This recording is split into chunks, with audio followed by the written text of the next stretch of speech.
tuning in. For those who are watching us live, we are here about an hour later. That will be only today. The rest of the week will be going back to 12 o'clock. But thanks again to everybody tuning in. As always, here in week 5, I am joined alongside Gavin, Tony. Gavin, as per usual, absolute pleasure. We had your special show on Friday. Had an honor to have your cousin on, your birthday. Just from Friday to now, Gavin, how you feeling, man? Big 17 now. A lot of exciting things you were telling me this weekend. How was it? It was good, man. Had some fun. I started learning how to swim. Fun fact, I don't know how to swim, and I just started learning. Literally on Saturday, I started learning how to swim. It was a funny experience. I gotta get my cousin one day on here, and he could tell you how I was freaking out. But no, it was good. It was good. Great show on Friday, featuring a little bit of poker. Might have to release the video later. Um, but how was your weekend? How was the 18 holes this morning, sir? How was it? It was exhausting. I'm gonna have to muscle my energy through this show, but good thing we got an exciting show for everyone coming up. But golf now went well. Weekend was fun. Yeah, just trying to keep up with it. The NBA released their preseason per se schedule or exhibition games starting July Hmm. 22nd. We got 16 days until sports is back for basketball. Baseball's up and going. We're going to talk a lot about that today. Other than that, Gavin, any other parts for your opening remarks? It's week 5, man. Very excited. Very excited. We've been doing this for 1 month and a day. It's crazy. Time's flying when you're having fun. Let's get it going. Absolutely. And so, again, this is our final week for our donation to Shriners Hospital for Children. We're going to push our little plug at the end of the show. And then we'll be deciding next week where we're going to be donating to for the month of July. So if you do have any suggestions for us, please feel free to let us know. We'll be able to honor that. So, Gavin, let's get to it. I'll let you open it up. Emmanuel Acho has had an opportunity to be on the show Speak for Yourself on Fox Sports. He's been very outspoken as far as social justice, things like that, doing a very nice job opening up the conversation. One thing we like to take pride in doing on this show at the appropriate times. On the show last week, he spoke about the Baltimore Ravens and their closing window for being able to win a Super Bowl. Now, Gavin, you and I have gloated about how great they are. So I think that really importantly, it's important. So, Gavin, quickly here, is the window for the Ravens closed? Let me think. No, the window just opened. All right, they just got even better on offense. I think give Lamar about 3 years tops. 3 years, 3 to 4 years after, because you got to think about first year here in the league. He wasn't really going to do much. Second year, he comes out here, he goes 14-2, and then they lose because that can happen, and then I want to say next year is like, all right, they got Patrick Queen, they got another offense. I think they're gonna be good. Yeah, no, I definitely agree. So let me make this very clear for all of our people who have been keeping track of the Baltimore Ravens. First of all, you have a top 5 offensive line and you have an MVP quarterback. That in itself should be enough to make the playoffs. You're in a division that's still in areas rebuilding. Cleveland is not a threat. I'm sorry, I hate to break it to all of our Cleveland believers. Cincinnati's rebuilding with Joe Burrow. I mean, hopefully they can be good in the next few years for the sake of Joe Burrow and that team. And Pittsburgh, we don't know what's going to happen with them this year. It's still their division. Those are 6, even 5 if they split with Pittsburgh wins that they can have. So here's my additional thoughts on that. You have the great line, you have the quarterback. Mark Ingram is already a fantastic running back and a great complementary piece to that team. Unfortunately, towards the end of the year, he was hurt and he was playing injured. And so they have J.K. Dobbins now as well, who's one of the best running backs, if not the best running back in the class. Did great down the stretch for Ohio State last year, playing some pretty tough defenses. And then their defense. Best secondary in the league, in my opinion. We're actually debating today who has the best secondary. And so that's probably be my answer. They have a great safety core, great cornerback core. Like Gavin mentioned, they have that new linebacker out of LSU, which is all pretty good. They have Calais Campbell. There's nothing I can't poke any holes in this team. Justin Tucker is the best kicker in the league. I don't understand what they mean. The window's closed. Even if the window will be closing, even if Lamar Jackson isn't the starting quarterback in 4 or 5 years, they still have an open window. You can easily plug a quarterback, and I think Joe Flacco would be able to win right now. You do need some more weapons. That's one advantage of having Lamar Jackson, who is able to run the way that he is. But this is the Ravens' time. They have the next 4 or 5 years, even if Lamar signs a monster contract. But you have a lot of guys you're going to have to pay in the future, very much so. So I give them 4 years. Well, first of all, you got to think about Lamar Jackson's not even that old yet. I think he's in his early 20s, maybe 22. Don't quote me on that. I know our facts guy's not here today, but look, Emmanuel Acho. First of all, I'm gonna speak. He's been amazing these past couple months. You know, obviously you started with the speaking up and speaking out with social justice issues when it's the perfect time to, like we pride ourselves on doing as well. But I don't see his point on this one. I don't. This Ravens is offense is talented, and I'm not even gonna get to the defense yet. Do I think they're one piece away? Yes. Where is that piece? Wide receiver. They need a true number one. They don't have one. That's okay though. They can get one. They can get one in free agency. Next year they can get one in the draft. Next year they can maybe, I can't be able to say this, maybe, and we could talk about this another day.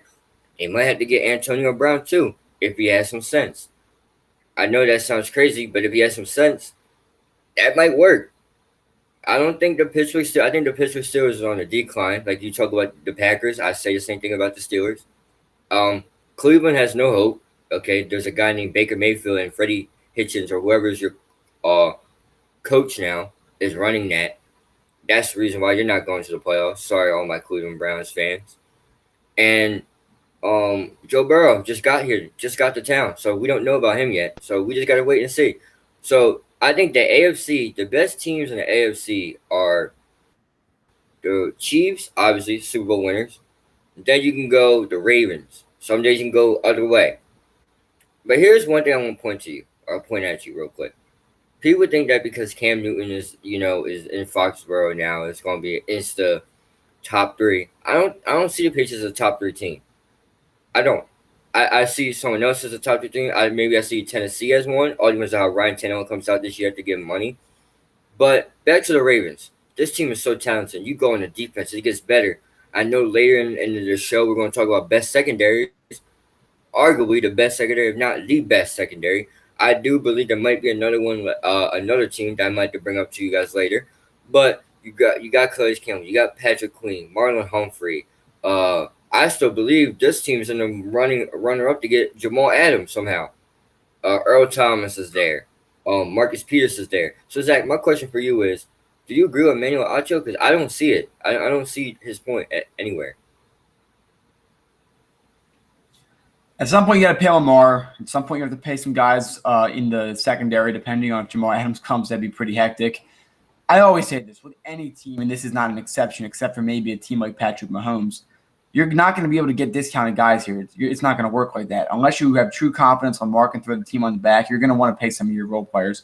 They're not going to need an Amari Cooper kind of guy to make Lamar look good. He already is. J.K. Dobbins, in my opinion, you're not paying a running back in Baltimore. It's unnecessary. You can bring guys in and replace them. You pay the O-line. If you do pay Lamar in the future and you pay some of your defensive pieces, then their window could be a 10-year window. I think they have a great coach. I think they have a great defense. Everything's taken care of. But at some point, you are going to pay Lamar, and you're going to pay him a lot of money. If Mahomes next year gets the extension that's quite massive, Lamar's going to want just as much or even more. And frankly, he could be worth it. But at the same time, you're asking about a Super Bowl, not consistent greatness. Russell Wilson has consistent greatness, but not a Super Bowl since his rookie deal. So I think until Lamar's rookie deal expires, and that goes for virtually any team out there, until their rookie deal expires, you have a Super Bowl window. So we go back to the rookie deal. Yeah, it is prone. You brought it up many times that when quarterbacks on a rookie deal, they tend to play better. And here's why. And then I have a question for you. I feel like because they got something to prove, they got to make sure they're going to get their money at the end of the day. That's why I believe Lamar Jackson has a Super Bowl either next year or this year coming up or next year. I believe he has one coming pretty soon. Now, here's my question for you. So you talk about rookie deals. This brings it back to the home team. This goes back to Carson Wentz. Carson Wentz didn't win himself the Super Bowl. Obviously, you know the story. I still believe he's MVP, and I think that Super Bowl doesn't happen without him. So do you think Carson Wentz is worth that money? The Philadelphia Eagles had a tough situation. You had a quarterback who just won you the Super Bowl or was part of the winning team. And yes, Nick Foles played lights out in that game, lights out in the Vikings game. The defense and the knee of one of the defensive players on the Falcons saved you in the previous game. But I mean, Carson Wentz is not. I don't think any quarterback is worth that much money. I mean, we're talking Carson Wentz is in the low 30s. In all honesty, he's not at $40 million or where Dak is asking. I think that Carson Wentz is worth the money based on what we've seen in the past, and this year he proved it. Now, The Eagles won a Super Bowl on their starting quarterback's rookie deal. Remember, Nick Foles is getting paid backup change. So, It yeah, was the like Eagles already accomplished their goal. The Eagles already did that. I mean, if I'm running a franchise, unless I have Mahomes, I'm letting quarterbacks go pretty much, and it's a hot topic. But you know what? You got to pay your O line. I pay Quentin Nelson before I pay even Andrew Luck. I mean, Andrew Luck's a great player, but more Philip Rivers, I guess I'd say. That's why Philip Rivers is not taking a lot of money this year. It's a hot take. I believe in the offensive line first. I believe in the defensive line second. And then we're talking about the quarterback because the quarterback can make magic happen. Carson Wentz deserves the money. The only reason that I'd be questioning it is because of his injury problems, which is obvious at this point. Not that he's injury prone. He just tends to get hurt sometimes, which is very unfortunate for a young quarterback like that. But the Eagles already won a Super Bowl. They can win another one. It's not entirely unlikely because we don't overpay wide receivers or even running backs. So I'd say until Miles Sanders' rookie deal is up is probably when you're looking at a potential window for the Eagles. so.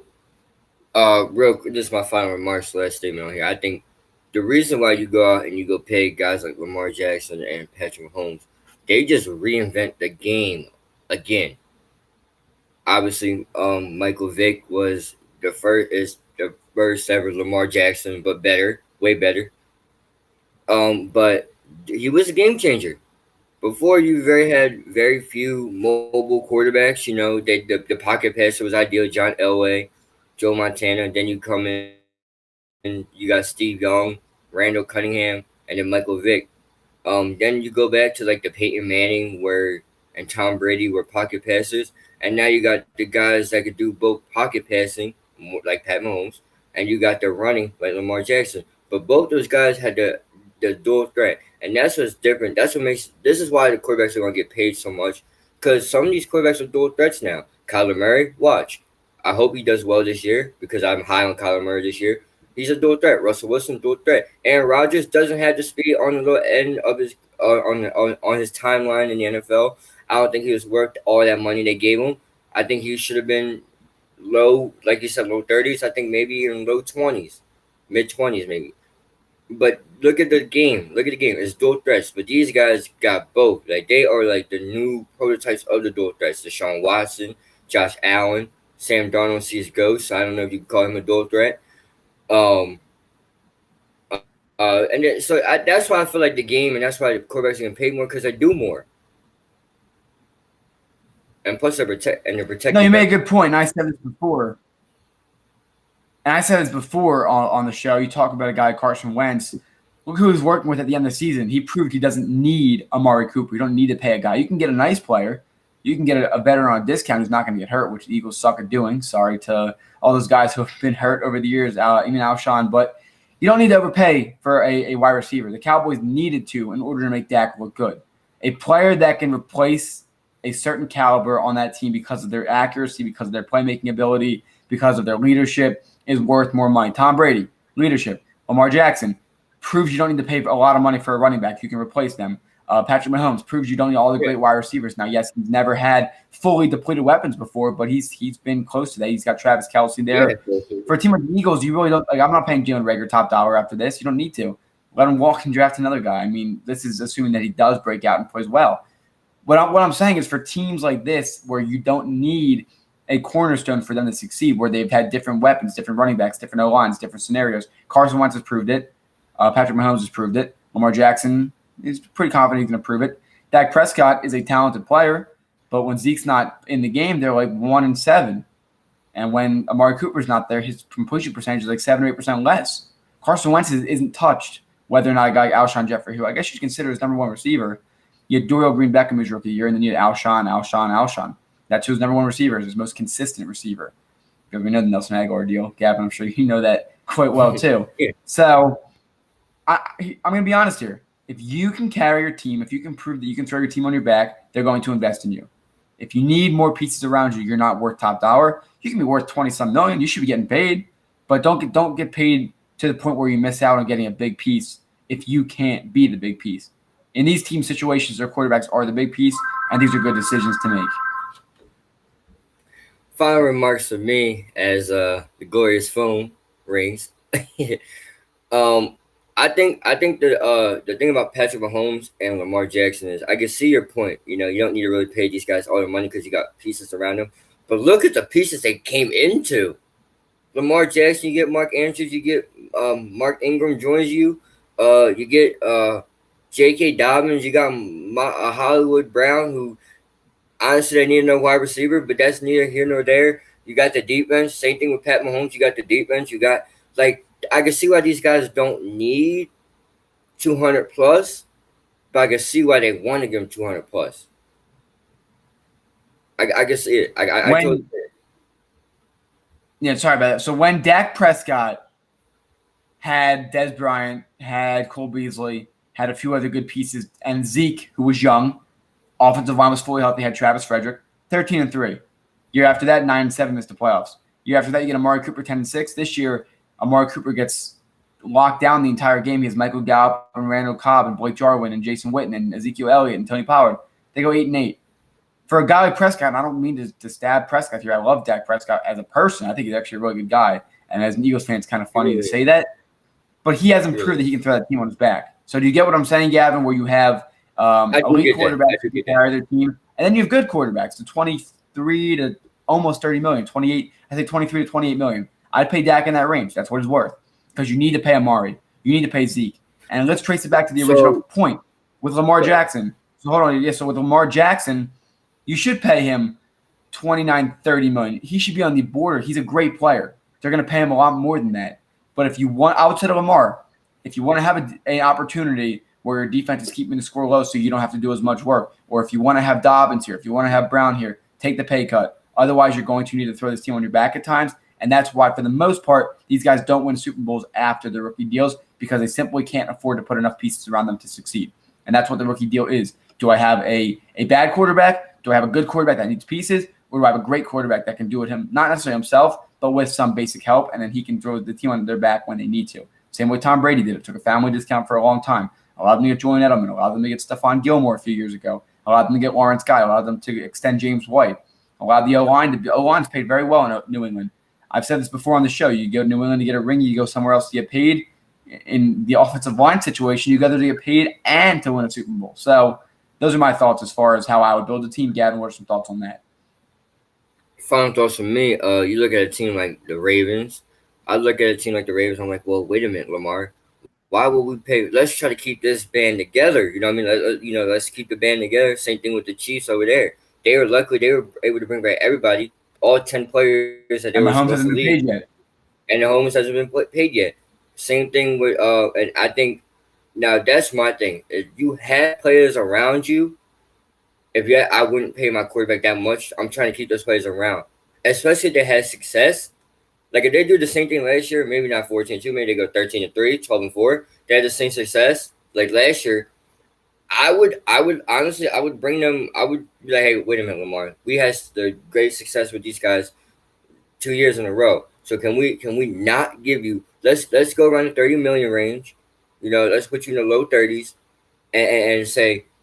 But we'll give you, maybe we can get some incentives or something. I don't know how that all works. I remember when, I think when Mike Wallace was an Eagle or somebody was an Eagle, if he weighed something or could do this, he got like $250K incentives too. I don't know. There's a way to do it though. There is a way. Well, it's about the cap hit. You can give a guy, they convert a lot, some of your salary to a signing bonus. You take less of a cap hit. The Eagles, unfortunately, next year are going to be in a similar situation. So hopefully they can situate themselves that way. We avoided paying guys like Malcolm Jenkins, which obviously can test the topic, but you save yourself some money. You bring in Jalen Mills on a cheap deal. You bring in Kevon Wallace on a rookie deal. You figure out what happens. You have to figure out the cornerstones. Stephon Gilmore, I'm paying. Khalil Mack, I'm paying. Patrick Mahomes, I'm paying. Right? And like you said, how do we know that you're going to do well without the pieces there? Unfortunately, sometimes you don't, but you can't argue Mahomes' talent. So it's interesting. And so you can rebuild, but you'll never be as good as you were. And the Chiefs still need a defense. The Chiefs still aren't there. That's how good Mahomes is. He can throw that team on his back. So maybe like, hey, we can either pay Mahomes $30 million and we can get ourselves maybe not a lockdown corner, but a good corner, or we can pay Mahomes 40 and we're going to have to settle. If I'm the Chiefs, I might be considering settling if Mahomes considers walking. And that's the same thing with Lamar. You might have that factor. But remember this, Gavin. RG3 played in Week 17, and he beat the Steelers, who are going to be the top or second or third defense next year. They're a very talented team, and they beat them without a problem. Well, RG3 is not a scrub. I said the same thing about Derrick Rose when we were off camera, and I'm going to say the same thing about RG3. unfortunate situations for both guys when it means injuries. I believe if RG3 doesn't go down in Seattle in 2011 or 2012, forgive me, I think they go on to win that game. Who knows how deep RG3 was going to go in the playoffs? We don't know. RG countlessly got hurt with Washington, and Derrick Rose same one with the Bulls. We never would know. RG3 is not a scrub, but I don't think he lost a lot of his I don't want to say skills, but his passing wasn't the best to come in, but I wouldn't trust it now for sure. Well, the point is, if a quarterback besides Lamar is able to comfortably win against a pretty good team in the Pittsburgh Steelers, I get their offense was not great, but the defense is also good there. Well, why don't you just have RG3, pay him cheap, and then just keep building? That's the question. And they're not going to. I mean, it's not really a question for Baltimore. They're keeping Lamar Jackson, but why not speculate, especially in a time where there's a sports hiatus? Why would you bring Lamar Jackson back, Gavin? Why would you pay him a lot of money and then you lose one of your tight ends? You lose Calais Campbell. Maybe you. Let's say you lose two players. You lose a starter on offense and a cornerback on defense. So let's say you lose J.K. Dobbins and you lose Marlon Humphreys and you pay Lamar. Or you keep both those guys and you sign RG3. That's where the question is going to be. What would you do if you were the GM? Well, it involves on two things. One, I think if they were to get rid of running back, I think it might be Mark Ingram first because J.K. Dobbins just got in here, and I think that's going to be a nasty duo. You got power running, and then you got Lamar Jackson. Go ahead. No, and I'm saying that the figure 2 years, 3 years from now, Lamar is ready for his extension.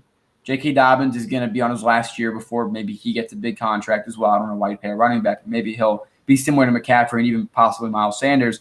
And then we talk about Marlon Humphreys, who's still in his prime. So, Gavin, the call is yours. Would you keep RG3 or explore the free agency market, or are you taking Lamar and risking out on losing both those players?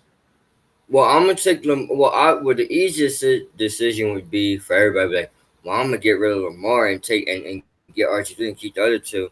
I understand that, but how many times have we seen talented players around a quarterback but wasn't able to get the ball? Obviously, Exhibit A. In Cleveland, you have great talent all around. OBJ, Landry, David Njoku, Nick Chubb. I can go on and look at them, and they haven't made playoffs, not once. Sometimes the quarterback is the game changer. And also, I want to get back to the other point I didn't get through. Marketable. It'd be like, would you rather go pay $100 to go see RG3 and the crew, or would you rather go pay $100 to go see Lamar Jackson? If I'm paying $100 to go see a person, I want to see Lamar because I know Lamar is going to make all $100 of my money worth it. That's another thing I take into account. I'm gonna say the first point again. You can keep all those great players around him, but if the quarterback sucks and can't give him the ball, it won't matter. It would not matter. OBJ's production went down this year. All right, you can say and David Njoku wants out, and I know that's not on the topic for today, but hopefully it will be for tomorrow. Njoku wants out. All right, Jarvis Landry's been there. And arguably Jarvis Landry's been the best guy, but he hasn't been consistent because the guy behind him, the guy giving him the ball, is not consistent. You got to keep the man at the helm. You got to always get the man at the helm. You just got to make sure the man at the helm is worth it. That's all I got. No, it's a very good point that you bring up. So, I mean, in that case, you do have more confidence in Lamar Jackson as a passer and as a playmaker than you do in an assistant quarterback. So, final question here, Gavin. Do you think Lamar wins a Super Bowl on his rookie deal? And regardless of that answer, do you think he's going to win one on his next contract? I do see Lamar Jackson getting a Super Bowl. Do I know what deal it's going to be under? It most likely will be his last year on his rookie deal. Most likely because that's how it always goes to everybody. His second to last year. But I will say this. Lamar Jackson will be a Super Bowl champion before the end of his career. It doesn't shock me if the Ravens go 16-0 next year. I think they're just that good of a team. So we'll have to trace back to that one. And so and we're getting on to another topic. Thank God we're not going to be upset about this and be aggravated and yelling as we've been in the past. But MLB practices have started. Aaron Nola is officially Wednesday. Wheeler is there. He plans on departing for when his wife has their kid. But we'll be returning immediately following that. Baseball, we are getting started later this month. Some more information is still pending to fully come out for the 60-game season. Most likely just conference and the respective conference of the American League if you're a National League team and vice versa. So, Gavin, I'll start it off. MLB practices started. I'm excited. A lot of the guys are there. They're wearing masks. They did mass testing of the players. 1.2% of all players tested came back positive, which is actually not a bad number according to some of the estimations they thought. It's still players that are sick, and so they're going to have to quarantine, things like that. And then we have to figure out what happens if players do get more. Freddie Freeman tested positive, which is a unfortunate one. He's the first baseman for the Atlanta Braves. So me personally, I think that they're moving in the right direction. They're trudging along. They're just trying to see how far they can go. They're walking on eggshells, in my opinion, that they're not doing a bubble scenario. They're doing things like that. You could argue these are young, healthy players. They're going to be fine if they contract the virus, but you don't want to keep spreading it. It's definitely a double-edged sword when you talk about that conversation. So as I pointed out, they're walking on eggshells. I don't think the season's going to shut down. I think it's going to be a success. Gavin thinks otherwise for either this reason or possibly mixed reasons for money and some other situations for the players. But I have confidence in the MLB season right now. I do feel pretty good about it. But, Gavin, I'll let you go. First of all, thank you. Because we finally got these boys, excuse me, in Citizens Bank Park now. Finally. You know how good it feels? You know, you're just driving along by and like, oh, they're in there right now. Not at home. Working. They're working. All right? They're now essential workers. First of all, shout out to all the essential workers that have been going through this for the last 3 months. You know, it sucks. I have a friend that doesn't like the mask, not that she doesn't like it, but it's hard, you know, to breathe with the mask on, and that's for everybody. Now, back to my point. It took you guys that long to get here. First, I want to say this. The test that came out, you know, that's going to happen. All right? That you know, that's going to happen. You know, obviously because the U.S. didn't do, you know, what they were supposed to do the right way, and everything's been a failure. So I look at the MLB now, and I say, well, okay, well, you got them here, and you know, I've been screaming about this for the past couple months. For the last month, we've been on the show, and then off the show too. I've been screaming about this as well. I said there should be no reason on why this league should not be playing. They are the lowest risk league besides NASCAR and besides F1 and all that stuff, and they do not have contact with one another at all. And if you watch Korean baseball, you should see how Korean baseball does it. They do it well, right? So my question for you is, Zach, after this, but my question for you is, how do you feel about baseball taking it so long? And do you think baseball, meaning like the players, do you see like a lot of like tests being positive? Like, are you worried about that? Because at the point right now, I'm not even worried about the coronavirus anymore, because for starters, there's bigger issues going on in the world regarding other than the coronavirus, other things. And I think and we look at the testing every day, and we look at the numbers, and the numbers aren't, you know, the deaths aren't going with the positive cases. So my question for you is, are you worried about it? Let's say like a so-called player tests as positive. Let's say like an important player. We're going to take Garrett Cole and Aaron Judge, not to wishing they get it. We're going to take Acuna and Freddie Freeman. We'll take Bryce and Aaron Nola. Do you think that'll hurt? Oh, and Mookie and Cody in LA. So my question for you is, if one of these players tests positive, do you think that's going to hurt the team a lot? Like, that's the only thing I'm thinking of now is, what if they do get sick and then you're out? You know, that's a lot of games played in 2 weeks. No, I agree. And so, like I mentioned before, I overemphasize this. The key to success in reopening the country lies within personal responsibility, personal choice, but also daily testing for as many people as we can, especially for those who are more vulnerable. And we know those people exist, and we have to do our part as the healthy ones in society and to keep the country running, to keep the world running, and all that. So I agree with a lot of the opening up. As long as things are done safely, that could be a wide variety of definitions. And so I stick to mine as much as I can. Preventing the spread is obviously important. Even if a player is asymptomatic, even if a player feels perfectly fine, they're breathing fine, they can even smell and taste, if they have a positive test, they will not be allowed in the facility. If you knowingly have a positive test, you're not going to be allowed in. You're not leaving your house, anything like that, even if you are asymptomatic, even if you are healthy, which is going to happen. A lot of these players, and I'm not going to generalize here, but a lot of the players, more than likely, because of their health, because of their age, the statistics have very clearly showed a lot of these players are going to be fine. It doesn't mean they're not bringing it home to elders at home. It doesn't mean they might not have a compromised immune system. Again, it's up to the player's decision. We got to speak about today as well. A few players choosing to opt out. Again, the personal responsibility comes into play. The season must go on. It's an unfortunate year. We need sports more than ever so that we can all really unite and do things because that's what sports do. But Gavin, the question that you just had is yes, it is going to vastly affect the season. 60 games, 2 weeks out, big difference. And more than likely, if one player has it, another one is going to. That's why just be smart in the dugout. You can high five as long as you wash your hands afterwards. Don't share waters with each other. Just do what you can common sense wise. You don't need to be wearing a mask while you're sprinting to first base. It could potentially be dangerous for someone. But just be smart. As players, be smart. But yes, it's going to vastly affect the team if they do lose a few players for that 2 week span. And there shouldn't be a brace period. There really shouldn't be like, okay, if both teams have a bunch of positives, they can close for the week. It's never going to work because there's going to be too many tests. The season must continue. If it does start, it should continue. The players are going to have to sit out. Whatever happens, happens. I hate to say it, but fortunately, like Gavin mentioned, the deaths are going down significantly. As doctors in this country, again, thank you to all of you for your hard work, any frontline worker for that matter. I think that they're doing the best they can, and so we have to honor that. We have to respect it, but at the same time, sports can open up in an efficient manner. I can't say the safest manner because safety is a very, very fluctuating term, but efficient would be the right way to put it. Well, you're absolutely right. And once again, thank you to all the doctors and all the essential workers, the frontline heroes right now. Y'all the real MVP, Kevin Durant's words.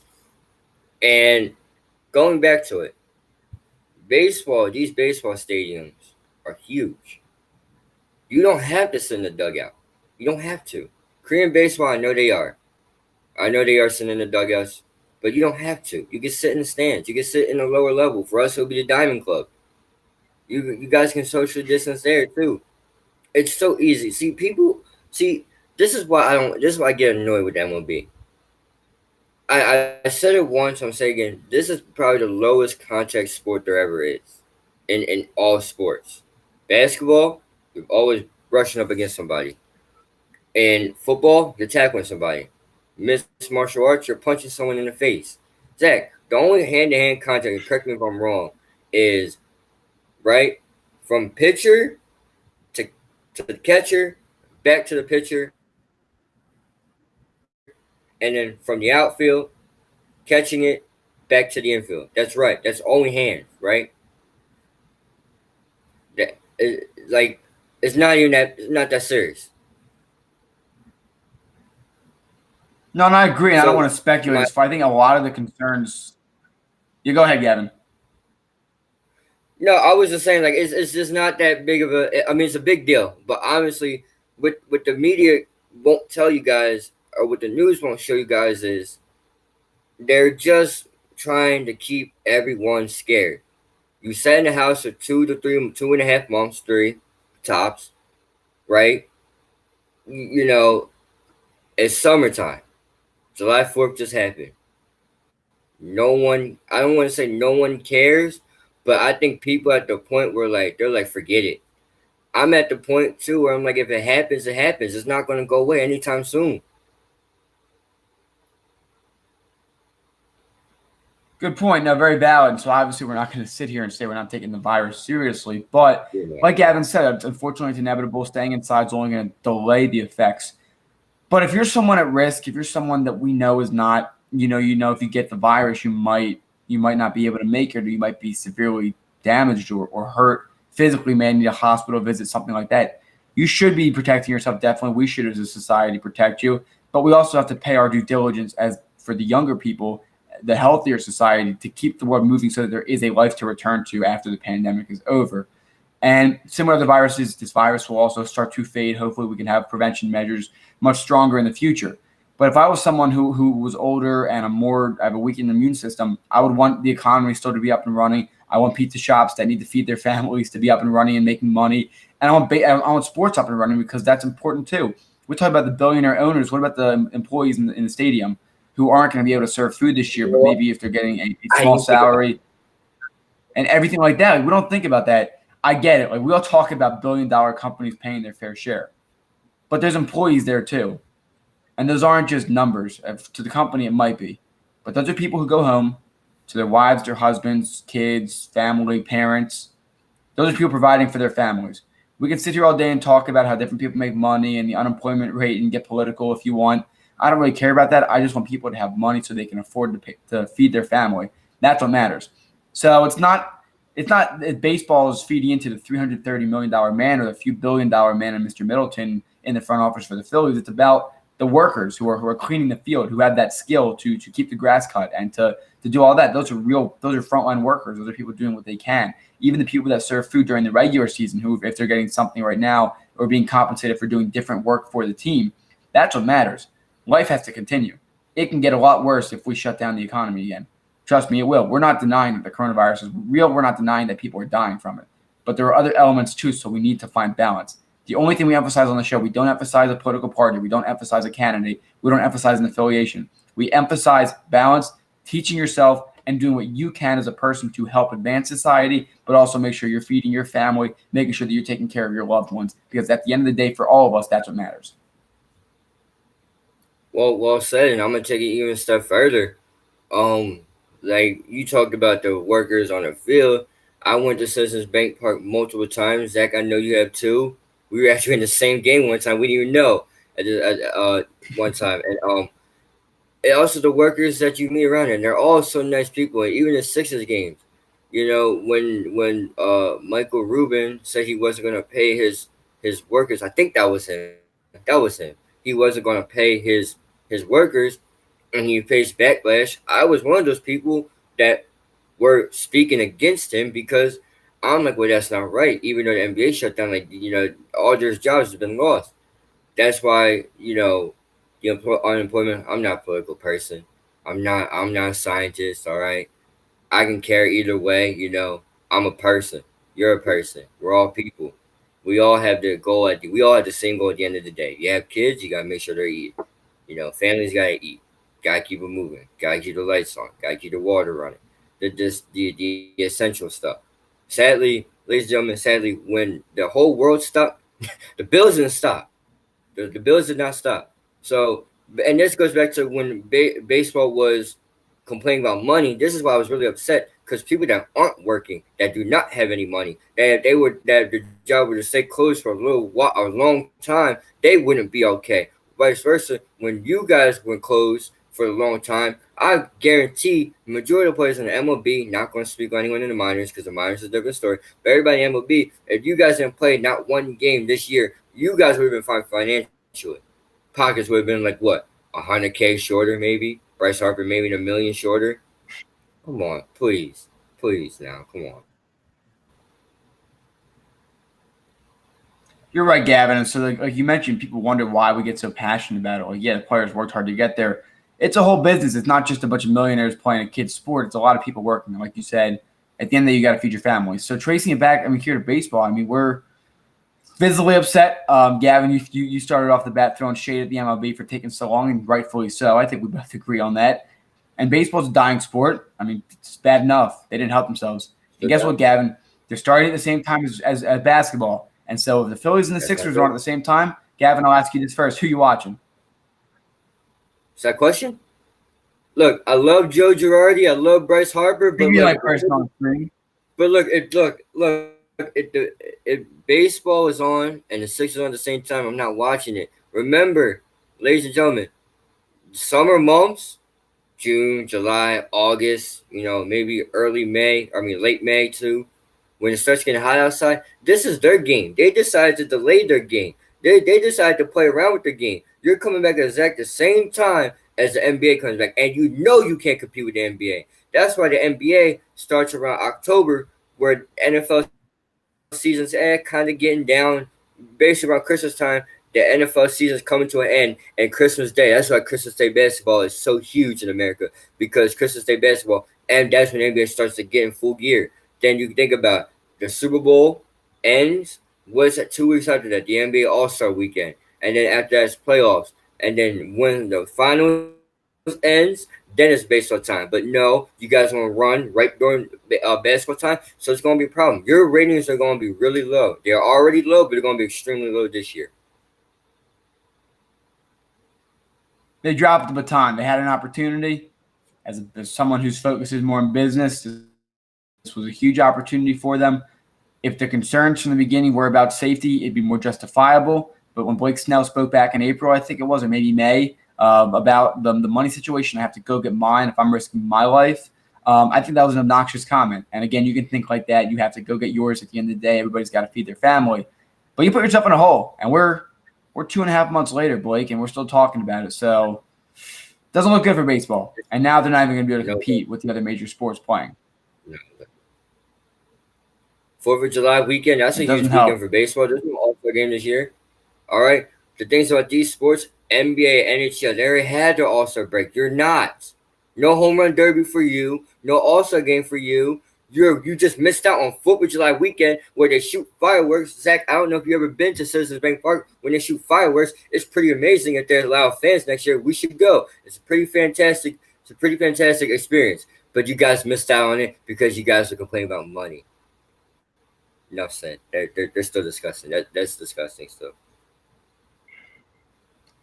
All right, Gavin, the final part of this segment here. Will the MLB have a successful season? The definition of successful for us means they play the whole season out with or without virus cases, and they do get to a World Series this year. They'll have a successful season, but how will people remember it? They will remember it as the year that the Astros cheating scandal ramped up, the year that you guys fought over money and it was disgusting, the year that you also dropped the ball on the suspension of Astro players, and not to mention, but I'm going to mention anyway, because you know your boys got you. We just forgot that the Astros cheated. This season's going to have this World Series. I don't think teams should even try to play for it this year because the asterisk is going to be so big. Let's say the Philadelphia Phillies win. I'm be happy. I'm like, but wait a minute. This is the season where you guys fought over money and the Astros didn't get suspended and all they got was a slap with the players got a slap in the wrist. Please. Like I said, they're going to have a successful season. They're going to play the full 60, but how it will be remembered is totally different. I agree. We have a very exciting final segment of the show coming up. It will take us about 15 or so minutes. So immediately following this quick announcement, we'll be getting on with that.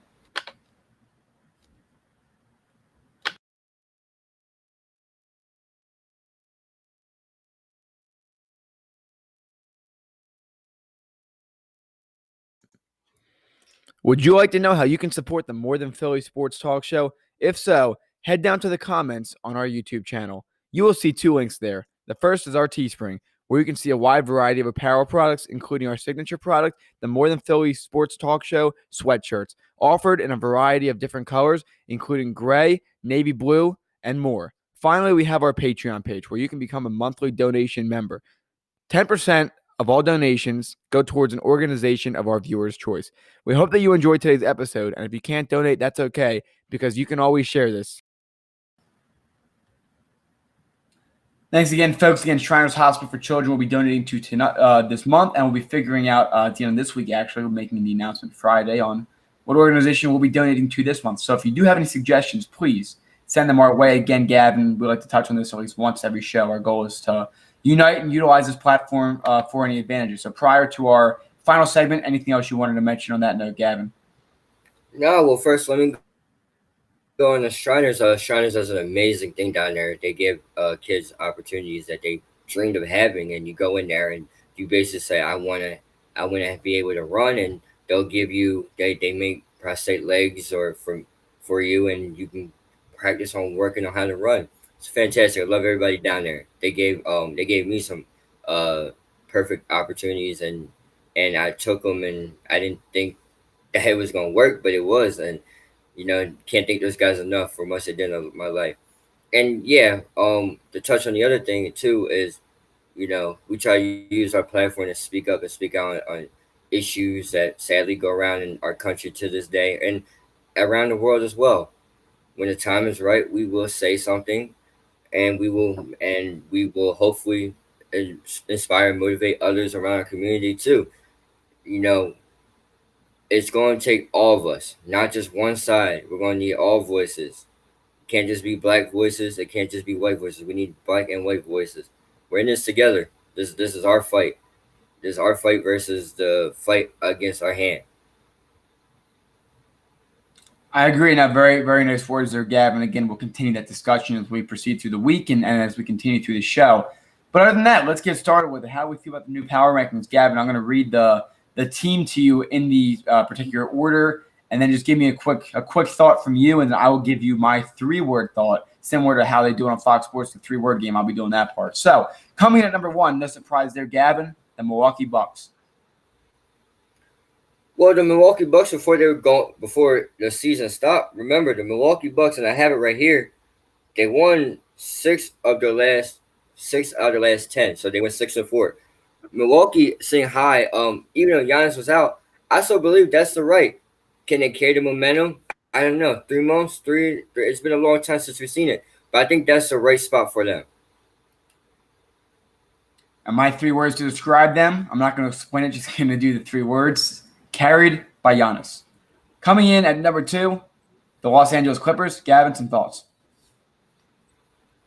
Well, I can't do 3 words for you, sir, but I can give you a sentence. Best team in LA, period. Defense matters most. That's going to be my statement for the Clippers. And then number 3, no surprise there, the Los Angeles Lakers. Again, without Avery Bradley, possibly without Dwight Howard. LeBron. Oh, wait a minute. And LeBron. My thoughts would probably be mismatches win LA versus the Clippers. You got to find the mismatches. J.R. Smith on someone. Kawhi Leonard's going to be able to giving some interesting matchups for LeBron James. LeBron James is going to struggle. So we'll see what happens there. Coming in at number 4, Toronto Raptors. What was that, Gavin? Well, can I ask you a quick question on that? You talked about how they're going to give mismatches. I look at this team. Paul George can guard guards and maybe small forwards too. Kawhi Leonard can go 1 through 4. I don't think 5. You got Montrezl Harrell and you got Marcus Morris. So I don't see the mismatch part. Maybe if Lou Will is out there. I think Anthony Davis on Marcus Morris, or if they put just depending if they put Harrell on him, you could potentially see JaVale McGee getting the ball a lot in the post. We'll have to wait and see, but I don't see the defensive mismatch anywhere. All right, how about the Toronto Raptors, Gavin, sitting at number 4? 2 words. Pascal Siakam. For me, will not repeat. I love the team. I think they're great players. They've all stepped up. But come the playoffs, you need a guy like Kawhi Leonard. Kyle Lowry's not going to be big enough, and Pascal Siakam not yet. Maybe to get one more piece, but they definitely need a ball-dominant small forward. Number 5, the Houston Rockets. Go ahead, sir. You can go first. No more ISO. You have talent, James. You have talent around you. Don't try to put the team on your back when you don't need to. Trust your teammates. Trust your teammates could also be it. Well, first off, I want to say this. I gotta break this one down for you guys. The way how the Rockets will win a championship is not ISO basketball. There's no I in team. Kobe Bryant said there's an MAE in that, but look, I think James Harden realizes that too. But he needs to play team ball. You can't. That's why you brought Russ, and that's why you traded away Clint Capella so you can get Russ into the post more and the drive on people.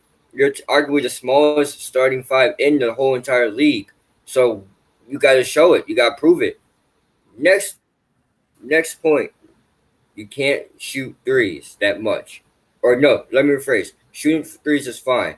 But when it's not working, you got to find another outlet. I remember when James Harden had a horrible game versus the Utah Jazz one game last year. I can't remember off the top of my head. But James Harden didn't shoot the ball that well, and they lost big time. Chris Paul was there, but they lost big time. So you got to be able to get everyone involved, Mr. James Harden. And go ahead and travel your way across the court. That'll be all right. That Euro step's like 20 steps. All right, now coming in at number 6, Boston Celtics. I think they should have been higher. They should have been ahead of the Houston Rockets. You said it once, and you said it, and I'll reiterate it. They're the best all-around team there is in the league. They got primary position players, and then you got a role playing center, and then you got Brad Stevens, your coach, and you got decent players coming off the bench too. They should have been higher than the Houston Rockets. I agree. In my words, perfectly positioned team. And then coming in at number 7, the Philadelphia 76ers. Gavin, Go I'm going to for it. give you a 10-word limit on the Sixers. 10 words. You're gonna have to count them for me because I can go all over it. I'm gonna do 2 sentences. There we How go. about There we that? go. I'll do 2 sentences. That works. The key for the Sixers winning will be Ben Simmons and Joel Embiid, the dynamic duo, and their shooting, but also to their defense. And then my next sentence will be Brett Brown cannot sell this team. Again, he can't. You gotta be willing to make adjustments, Brett. I think your time here has been way overdue. I think you need to go. I know a lot of people have been saying that. And Okay, for me, I I'm know going it's to way past say, talk. I'm going to go with start Shake Milton. Okay. Number like that. 8, we'll do got a couple more here. Number 8, the Denver Nuggets. 3 words. Jokic, not built. He's not built no more. He lost his muscle, I think. He's going to get thrown around in the post. Guys like Rudy Gobert and Anthony Davis and maybe Chris Porzingis too. I know he's not the strongest, but he can move somebody around. They're going to bully you, Nikola Jokic. I think that was a mistake losing all your muscle. I'm not saying losing weight is bad, ladies and gentlemen. I encourage it. But I mean, encourage if you need it, go for it. But when it comes to a person like Nikola Jokic, who your strong suit was moving people around the post, you just lost it. I gotta see it. Give Jokic help. You got Jamal Murray there. You got a few other players. You got to help out him out. Don't make him throw the team on his back, or else you're not going far. Coming in at number 9, the Miami Heat. Gavin, I can kick it off here. I'm going to go with way too young. It's too good to be true. Bam Adebayo, yes, potentially most improved player. Jimmy Butler experienced. Tyler Hero, a couple other guys really showed up this year for that team. Hero off the bench, that is.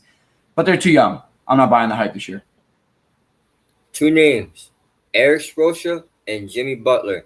Eric Spoelstra, first of all, arguably could be coach of the year too. You take a young team to the playoffs, and look at him, knowing something to be as high as they are, and knowing something to be as good as they are. You look at this team on paper, like, oh, AFC max, AC or 7 max. Where are they? They're higher than that. They're in the playoffs. Jimmy Butler. What'd you say, sir? Sitting at the 3 seed, I believe. 3 or 3 4. seed. Them and Boston are close. 3 seed or 4 seed. Look at him. Look. 4 seed. My thing is 4 seed. Look, and then Jimmy Butler, good job. You ride a whole bunch of young cats to the playoffs. They listen to you. You are the guy. You are the leader there. They look up to you. Don't sell him. I know he won't, but don't sell him. Jimmy Butler got what he wanted. Coming in at number 10, the Dallas Mavericks.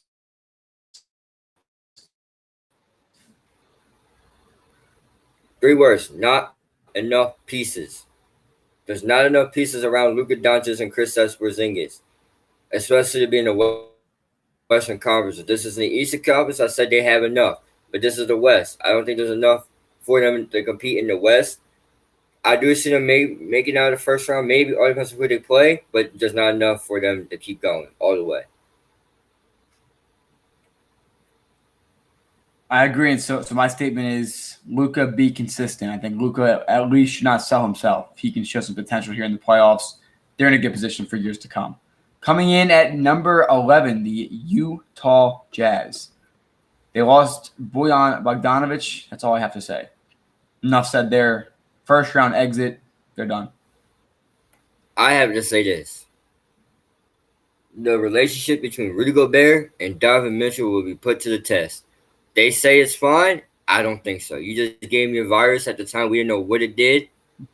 Now you think about it. We know what happens. Death rate's not that high. We already said this before.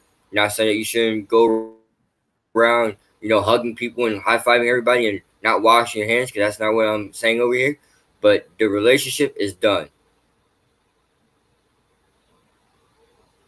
And coming in at number 12, OKC. And my 3 words for them are watch out future. They have a lot of first-round picks coming up, and they're still a good team this year. Not championship contenders, but watch out in the future. 3 words, or not even 3 words, 1 sentence. Sleeper. No. 2 words. Sleeper team. They're not going to make a deep run in the playoffs. I'm not saying they're going to the finals. But Chris Paul and Gallinari and Steven Adams, Chris Paul is a great player. You never know what they got. Billy Donovan's not a horrible coach either. I agree. And so here we take a look now at number 13, the Indiana Pacers. No Oladipo, no problem. They were fine most of the year without him. I see them getting to the second round. Potentially could be an upset alert, depending on if people are out with the virus or something. But second round is best. 4 words. No Oladipo, big problem. You need him. Enough said. You need him. We'll see what happens, Gav. All right, coming in at number 14, Markelle Fultz and the Orlando Magic. Again, same thing. Nice, but young. They have years to come. Markelle Fultz has a lot to overcome still. Aaron Gordon, I don't know if he's going to stay there, but that team has some work to do. Going to be nice to see them potentially be in the playoffs in their own home bubble. Weird to say home bubble, but that's the sports where we've come to. Gavin, some thoughts on the Orlando Magic? Yeah, real quick, I want to read this comment. Don't sleep on the Thunder's vets and young guns. That's very true. Now, very true. Chris Paul could potentially take that team. Now on to the Orlando Magic. You have the home court. Not really, because you're not even playing at your house, which is kind of stupid because you kind of can, but you're not going to. My opinion on these guys, easy. First round exit. It's not enough there. All right, now coming in at number 15, I believe 15, the New Orleans Pelicans. Zoe to Zion. I think they can make the push. We'll see what happens. Ingram, Zion, and Lonzo. That's all you need. Those 3 guys. Can you do 20 any game? Coming in at number 16, the Portland Trailblazers. Don't play ISO. Dame, trust your teammates. Don't just try to carry the team yourself. 60 points is nice, but if that's all you guys score, you're not winning the game. So CJ McCollum's got to really do his job. I think that they're unfortunately hurt. Yusuf Nurkic is going to be healthy. So Hassan Whiteside and him are going to work in and out, get the job done, make the push. Adam Silver literally made this team for you, or this whole playoff strategy in the bubble. Dame, don't sell. You complain. You said you want a fair chance. Adam Silver, because in my honest opinion, I would have said, no, we're going right to the playoffs because that would have been really easier. Dame, don't sell. You complain. You were outspoken. They made this format really just for you. They brought some unwanted teams in the West because there's only one team in the East really going. Washington. They don't really need to be there either. But Dame, don't sell. You better make it to the AFC, boy. And here's our final one we're going to do for today. We'll finish it up tomorrow. We're at 17. The rest of the teams are currently on the verge, but it is the Memphis Grizzlies who are in the power rankings behind teams that aren't even in the playoffs right now. Don't sell Ja. Those are my wrapping up words. Ja Morant, Jaren Jackson. You have Justice Winslow, who was on the verge of making his debut for them before the hiatus from Miami. Don't sell. Maintain the spot. Show you should be there. And win Rookie of the Year, Ja Morant. Gavin, final words from you as we wrap this up. 4 words. In Ja, we trust. You got to trust that man. He's a monster. I think Ja Morant might have a better career than Zion Williamson. That's just me. It could be. I think it's safe to say the Pelicans are more built around their star versus the Grizzlies. But Ja Morant's a special player, and we all know that. So, again, everyone, thanks for joining us today. Tomorrow we're back at 12 o'clock for the rest of the week.